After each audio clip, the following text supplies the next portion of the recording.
नमस्ते दोस्तों। इसके पहले हमने बात की थी प्रोसेस हजार्ड्स के बेसिक्स, उसके कंटेंट्स और पीआईडी डायग्राम क्या होती है और उसका इंपॉर्टेंस क्या है। अभी हम बात करने जा रहे हैं यूनिट ऑपरेशंस और यूनिट प्रोसेस के बारे में। क्योंकि हम बात कर रहे हैं प्रोसेस हजार्ड्स के बारे में, तो प्रोसेस में सबसे इंपॉर्टेंट है यूनिट ऑपरेशन और यूनिट प्रोसेस। अगर आप ये भी कहेंगे कि ये यूनिट ऑपरेशन और यूनिट प्रोसेस मिला के ही ओवरऑल केमिकल प्रोसेस बनती है तो भी चलेगा। तो एग्जैक्टली ये यूनिट ऑपरेशन और यूनिट प्रोसेस क्या होते हैं, जैसे कि ये अगर आपने एग्जांपल देखा तो एग्जांपल में आपको पता चलता है कि ये एक जनरल प्रोसेस बताई गई है जिसमें रॉ मटेरियल ए और बी एज अ मिक्सचर है और ये मिक्सचर का आपको सेपरेट करना है। यानी कि जो भी ये इक्विपमेंट रहेगा ये सेपरेशन इक्विपमेंट है, क्योंकि यहाँ पे हम जो रॉ मटेरियल बता रहे हैं तो ये raw material A plus B है और यहाँ पे जो प्रोडक्ट बताए गए वो ए और बी है। यानी कि जो मिक्सचर है वो मिक्सचर का सेपरेशन यहाँ पे हो रहा है और ये ए कॉम्पोनेंट सेपरेट हो चुका है और बी कॉम्पोनेंट सेपरेट हो चुका है। ठीक है, तो ये एक सिंपल सेपरेशन प्रोसेस है, इसको ही हम यूनिट ऑपरेशन बोल सकते हैं अगर इसमें कोई केमिकल रिएक्शन नहीं है। तो इसीलिए हमको पहले जानना है कि एग्जैक्टली यूनिट ऑपरेशन और प्रोसेस क्या है। तो यूनिट प्रोसेस जो रहती है वो यूनिट प्रोसेस यानी कि केमिकल रिएक्शन रहती है। तो जो प्रोसेस में अगर केमिकल रिएक्शन इन्वॉल्व है तो वो process chemical process unit process कहलाती है। अगर आप अलग अलग इंडस्ट्रीज में इसके एग्जाम्पल देखेंगे तो उसमें बहुत सारे एग्जाम्पल्स हैं जहां पे केमिकल रिएक्शन या केमिकल प्रोसेस इन्वॉल्व है। जैसे कि यहाँ पे अल्कोहलिक कॉस्टिक फ्यूजन दिया है या फिर एनामेशन दिया है या फिर कॉस्टिक फ्यूजन दिया है या फिर बहुत सारे प्रोसेस। तो ये एक्चुअली अलग अलग प्रोसेस के अगर एग्जांपल लेंगे तो यहाँ पे एक पर्टिकुलर टेम्परेचर पे, जैसे कि यहाँ पे बताया गया है 105 टू 130 डिग्री सेल्सियस, तो यहाँ पे ये जो कॉस्टिक सोडा या पोटैश जो है वो अल्कोहल में फ्यूज होगा और ये अल्कोहल की और ये पोटैश की यानी कि कॉस्टिक सोडा की रिएक्शन होगी। तो जहां पर रिएक्शन इन्वॉल्व है उसको हम यूनिट प्रोसेस कहेंगे। दूसरी भी ये जो केस है, जैसे कि यहाँ पे एक केमिस्ट्री के हिसाब से अमाइनो ग्रुप रहता है, तो ये अमाइनो ग्रुप जो केमिकल का ग्रुप है, जो मॉलिक्यूलर ग्रुप है, ये मॉलिक्यूल अगर अमोनिया के साथ मिक्स होता है और वहां पे कुछ अलग केमिकल बनाता है तो ये प्रोसेस भी केमिकल प्रोसेस है, इसीलिए हम इसको यूनिट प्रोसेस कहते हैं। इसके अलावा ये कॉस्टिक फ्यूजन है, जैसे कि पहले हमने पोटैश का फ्यूजन देखा था, अभी ये सिर्फ टेम्परेचर 150 डिग्री सेल्सियस पे, तो यहाँ पर भी केमिकल रिएक्शन है। अगर ये एग्जांपल देखेंगे हम तो यहाँ पे कंडेंसेशन है, यानी कि ऐसे रिएक्शन जहां पे केमिकल रिएक्शन हो रही है और केमिकल रिएक्शन होने के बाद वाटर मॉलिक्यूल सेपरेट हो रहे हैं। क्योंकि हम कंडेंसेशन अगर बात करेंगे तो कंडेंसेशन दो प्रकार है। तो अगर कंडेंसेशन की अगर हम बात करेंगे तो कंडेंसेशन एक यूनिट ऑपरेशन भी है। तो यूनिट ऑपरेशन कंडेंसेशन कब रहता है, जब वहां पे वाटर यानी कि पानी के मॉलिक्यूल सेपरेट होते हैं विदाउट रिएक्शन, कोई रिएक्शन नहीं है वहां पे। जैसे कि हम कंडेंसर एक इक्विपमेंट यूज करते हैं, तो ये कंडेंसर इक्विपमेंट्स में क्या होता है कि जो वेपर्स है ये वेपर्स लिक्विड में कन्वर्ट होते हैं, यानी कि अगर यहाँ पे वाटर रहेगा और ये अगर स्टीम वेपर रहेगा तो ये वाटर ड्रॉपलेट में कन्वर्ट होगी। तो ये भी कंडेंसेशन है और ये इक्विपमेंट में भी कंडेंसर है। लेकिन यहाँ पे जो वेपर टू लिक्विड कन्वर्जन हो रहा है ये कोई विदाउट रिएक्शन हो रहा है, तो यहाँ पे ये यूनिट ऑपरेशन। अगर यही कंडेंसेशन जब विथ रिएक्शन होता है, तो ये हम जो कंडेंसेशन की बात कर रहे हैं तो यहाँ पे विथ रिएक्शन प्रोसेस है, यानी कि केमिकल प्रोसेस इन्वॉल्व है। तो ये रिएक्शन जैसे कि पॉलीमराइजेशन रहता है, पॉलीमराइजेशन कंडेंसेशन रहता है। जैसे कि आप अगर रबर इंडस्ट्रीज में देखेंगे तो वहां पे सल्फराइजेशन होता है, कंडेंसेशन होता है। और कुछ पॉलीमर्स अगर आपको बनाने हैं तो बहुत सारे पॉलीमर प्रोडक्ट्स के लिए भी ये कंडेंसेशन रिएक्शन होता है। तो ये कंडेंसेशन रिएक्शन में कुछ A+B रहेगा, मोनोमर का पॉलीमर कन्वर्ट होगा, और ये जो पॉलीमर जैसे आएगा उसके अलावा यहाँ पे वाटर सेपरेट आउट होते हैं। तो ये वाटर लिक्विड ड्रॉपलेट में जैसे ही सेपरेट आउट होते रिएक्शन की वजह से, तो इसको हम ये कंडेंसेशन को कहेंगे यूनिट प्रोसेस, क्योंकि यहाँ पे रिएक्शन इन्वॉल्व है। उसके अलावा अगर एग्जांपल देखेंगे हम तो हैलोजनेशन है। हैलोजनेशन मींस हैलोजन, अगर आप ग्रुप देखेंगे केमिस्ट्री में जो हमने स्कूल लेवल पे पढ़ा है, तो नॉर्मली उसमें फ्लोरीन, क्लोरीन, ब्रोमीन और आयोडीन, ये हैलोजन का ग्रुप रहता है। तो जो भी ये हैलोजन का मॉलिक्यूल अगर किसी दूसरे मॉलिक्यूल के साथ रिएक्ट होता है तो वहां पे हैलोजनेशन रिएक्शन होती है। जैसे यहाँ पे उन्होंने क्लोरीन या ब्रोमीन की एग्जांपल दिया है, जहां से कैल्शियम हाइड्रोक्साइड बनाया जाता है। तो यहाँ पे रिएक्शन इन्वॉल्व है, तो इसको हम यूनिट प्रोसेस कहेंगे।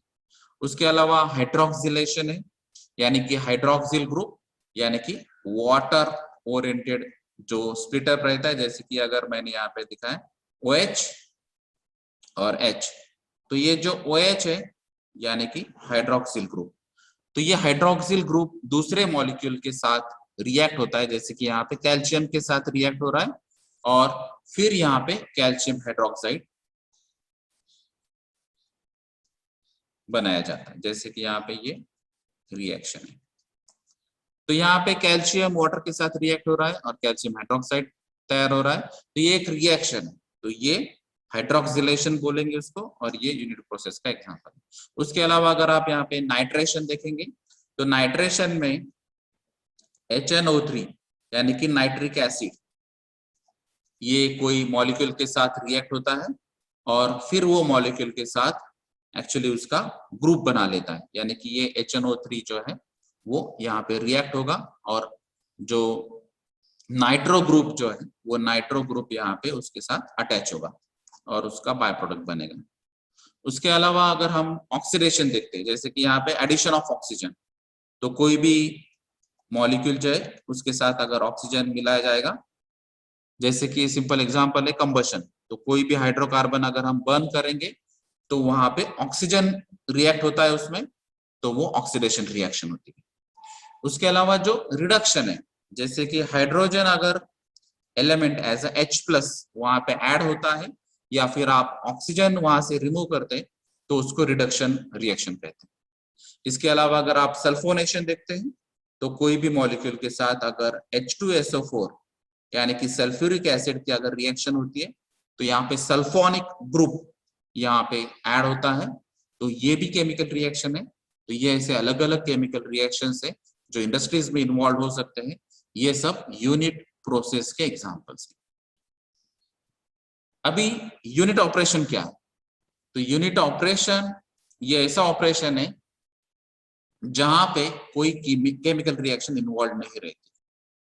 तो ये एक्चुअली यहाँ पे केमिकल रिएक्शन नहीं रहेगी, no chemical reactions, but still operation is going on. तो ऐसे अलग अलग कौन से ऑपरेशन है, जैसे यहाँ पे डिस्टिलेशन है, कटिंग ऑपरेशन है, हीटिंग ऑपरेशन है, कूलिंग ऑपरेशन है, ड्राइंग ऑपरेशन है, मिक्सिंग ऑपरेशन है, ग्राइंडिंग ऑपरेशन है, वॉशिंग ऑपरेशन है, पैकिंग ऑपरेशन है, ट्रांसफरिंग ऑपरेशन है, फिल्टरिंग ऑपरेशन है, हैंडलिंग ऑपरेशन है, रेडिएशन ऑपरेशन। तो ये सब इंडस्ट्रीज में अलग अलग एग्जाम्पल्स है जिसको हम ऑपरेशन ही बोलेंगे, लेकिन यहाँ पे कोई केमिकल रिएक्शन नहीं। जैसे कि अगर हमने सिंपल फिल्टर, ये डोमेस्टिक एग्जाम्पल भी आपने लिया तो भी आप समझ जाएंगे। जैसे कि फिल्टरेशन एक यूनिट ऑपरेशन है, तो हम यहाँ पे फिल्टर इक्विपमेंट यूज करते हैं। तो यहाँ पे अगर आपने फिल्टर इक्विपमेंट यूज किया, तो यहाँ पे आपको जो रॉ वाटर है, तो ये रॉ वाटर हम यहाँ पे as a raw material use करेंगे, और जो क्लीन वाटर है, तो ये क्लीन वाटर यहाँ पे आपका मेन प्रोडक्ट रहेगा। तो हम एक्चुअली यहाँ पे क्या कर रहे हैं, तो ये रॉ वाटर में अगर सिंपल ये आप फिल्टर यूज कर रहे हैं, तो यहाँ से आपको सॉलिड जो पार्टिकल्स है, सॉलिड इंप्योरिटीज, ये सॉलिड इंप्योरिटीज हम ब्लॉक कर रहे हैं और जो क्लीन वाटर है लिक्विड ड्रॉपलेट से आप सेपरेट कर रहे हैं। तो यहाँ पे ये एक्चुअली टेक्निकली अगर देखेंगे तो ये सॉलिड लिक्विड सेपरेशन प्रोसेस है जिसको हम फिल्ट्रेशन बोलते हैं। तो ये सॉलिड लिक्विड सेपरेशन प्रोसेस में कोई भी केमिकल रिएक्शन इन्वॉल्व नहीं है, इसीलिए हम उसको यूनिट ऑपरेशन कहेंगे। जैसे कि अगर यहाँ पे आप अलग अलग एग्जांपल्स देखते हैं तो आपको और ज्यादा समझ में आएगा। ये एग्जांपल्स है मैकेनिकल यूनिट ऑपरेशंस, जैसे कि अभी मैंने जो एग्जांपल एक बताया था फिल्ट्रेशन। उसके अलावा अगर आप यहाँ पे एग्जांपल देखेंगे तो ये साइज रिडक्शन है। तो जो भी साइज का आपका प्रोडक्ट रहेगा उसका अगर साइज रिड्यूस करना है आपको तो वहां पे साइज रिडक्शन इक्विपमेंट यूज होता है। जैसे कि हम नॉर्मली आप सिंपल डोमेस्टिक एग्जांपल लेंगे तो घर पे हम वेजिटेबल्स लाते हैं तो वेजिटेबल्स कट करते हैं, तो ये वेजिटेबल्स कटिंग ऑपरेशन भी साइज रिडक्शन ऑपरेशन है with the help of knife और with the help of cutters. तो इंडस्ट्रीज में भी ऐसे बहुत सारे एग्जांपल्स है, जैसे शुगर इंडस्ट्रीज का आप अगर एग्जांपल लेंगे तो शुगर इंडस्ट्रीज में शुगर केन रहता है, तो ये जो शुगर केन की जो साइज रहेंगी, जो लेंथ रहेंगी, उसको एक्चुअली फाइबर्स में कन्वर्ट करते हैं। तो ये फाइबर्स में कन्वर्ट करने की जो प्रोसेस है ये भी साइज रिडक्शन है, क्योंकि उसके बाद में ही उसका एक्चुअली जूस बनाया जाता है और उसके बाद में ही उसका इवेपोरेशन होता है, उसके बाद में उसके क्रिस्टल्स बनते हैं और फिर आपको शुगर क्रिस्टल मालूम है। तो ये जो अलग अलग इक्विपमेंट है, अलग अलग ऑपरेशंस है, जैसे कि यहाँ पे मैंने बताया कि ये साइज रिडक्शन इक्विपमेंट है, शुगर केन से फाइबर बनाना या फिर उसको क्रश करके जूस बनाना, या फिर ये जो जूस है उसमें से वाटर सेपरेट आउट करके क्रिस्टल्स बनाना, ये सब अलग अलग यूनिट ऑपरेशंस है। जैसे कि अभी यहाँ पे अगर ये जूस से आपको क्रिस्टल बनाना है तो मैंने आपको बताया कि इवेपोरेशन करना पड़ेगा। तो ये इवेपोरेशन एक्चुअली यहाँ पे हीट ट्रांसफर प्रोसेस, क्योंकि आपको वहां पे स्टीम सप्लाई करना पड़ेगा या कोई हीटिंग मीडिया देना पड़ेगा, तभी उसमें से वाटर इवेपोरेट होगा। अगर आपको क्रिस्टल्स बनाने हैं तो ये क्रिस्टलाइजेशन प्रोसेस है। तो ये crystallization process actually mass transfer operation process है, जिसमें आपको अलग अलग कूलिंग मेथड्स या हीटिंग मेथड्स आपको यूज करना पड़ेगा, लेकिन यहाँ पे कोई भी केमिकल रिएक्शन नहीं है। तो ये अगर आपके इवेपोरेशन प्रोसेस रहो, डिस्टिलेशन प्रोसेस रहो, एब्जॉर्प्शन रहेगा, humidification, extraction, leaching, ion exchange, adsorption, drawing, ये सब अलग अलग ऑपरेशन से जो शायद मास ट्रांसफर ऑपरेशन हो सकते हैं या फिर हीट ट्रांसफर ऑपरेशन हो सकते हैं या फिर कॉम्बिनेशन भी हो सकता है। जैसे अगर आप एग्जांपल देखेंगे ये डिस्टिलेशन है, तो डिस्टिलेशन में हीट ट्रांसफर ऑपरेशन भी है और मास ट्रांसफर ऑपरेशन भी है। जैसे कि एग्जांपल है ड्राइंग, तो ड्राइंग में आपको अगर मॉइस्चर रिमूव करना है तो आपको हीट सप्लाई करना पड़ेगा, तो ये हीट ट्रांसफर ऑपरेशन भी है और इसके मॉइस्चर अलग अलग हो सकते हैं। वो मॉइस्चर आपको रिमूव करना है, यानी कि मॉलिक्यूल्स रिमूव करना है, मास रिमूव करना है, इसीलिए इसको मास ट्रांसफर ऑपरेशन करते हैं। तो जैसे कि एक पॉइंट से दूसरे पॉइंट से मास ट्रांसफर होता है, इसीलिए केमिकल इंडस्ट्रीज में मास ट्रांसफर ऑपरेशन एक इंपॉर्टेंट ऑपरेशन है और बहुत सारे ऑपरेशंस के लिए आपको हीट यूज करना पड़ती है और वो हीट के अलग अलग जो हमने स्कूल लेवल पे ही पढ़े, कंडक्शन, कन्वेक्शन और रेडिएशन, ये अलग अलग उसके मीडिया हो सकते हैं। तो ये कंडक्शन फिनोमेना क्या रहता है, तो नॉर्मली जब सॉलिड थ्रू हीट ट्रांसफर होता है तो वो कंडक्शन होता है। जैसे कि अगर आप बॉयलर यूज कर रहे हैं, हीट एक्सचेंजर यूज कर रहे हैं, तो उसमें जो मेन मेटल है, तो मेटल थ्रू जब हीट ट्रांसफर होती है तो वो कंडक्शन प्रोसेस है। और जहां पे फ्लूइड्स है यानी कि लिक्विड्स या गैसेस, तो लिक्विड्स या गैसेस से अगर हीट ट्रांसफर होती है तो उसको हम कन्वेक्शन कहते हैं। और जो विदाउट मीडिया रहती है, तो यहाँ पे मीडिया की कुछ जरूरत नहीं है, फिर भी अगर हीट ट्रांसफर होती है तो उसको हम रेडिएशन कहते हैं। तो ये रेडिएटर या फिर heat radiator, air radiator, steam radiator, ऐसे ऐसे अलग अलग इक्विपमेंट्स है। अगर आपको सिंपल एग्जांपल्स देखना है इसका, तो sunlight to earth, sun to earth जो सनलाइट आता है यानी कि जो हीट सप्लाई होता है सन टू अर्थ, ये एक्चुअली रेडिएशन का एग्जांपल है। तो ऐसे अलग अलग ऑपरेशंस है और उसके अलावा आपको मालूम है कि अगर आपको फ्लूइड ट्रांसफर करना है यानी कि लिक्विड या गैसेस ट्रांसफर करना है तो आप पंपिंग यूज कर सकते हैं, उसमें अलग अलग पंप्स यूज कर सकते हैं। अगर आपको कुछ कॉम्प्रेस्ड करना है, जैसे कि हम कॉम्प्रेस्ड एयर भी यूज करते हैं, या फिर कुछ गैसेस भी कॉम्प्रेस करना है तो उसके लिए कॉम्प्रेशन प्रोसेस रहती है।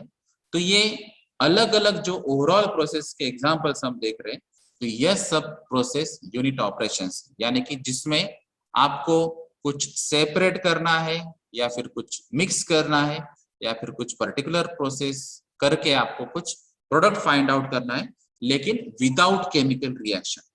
तो ये अगर विदाउट केमिकल रहेगा तो ये यूनिट ऑपरेशन, ठीक है।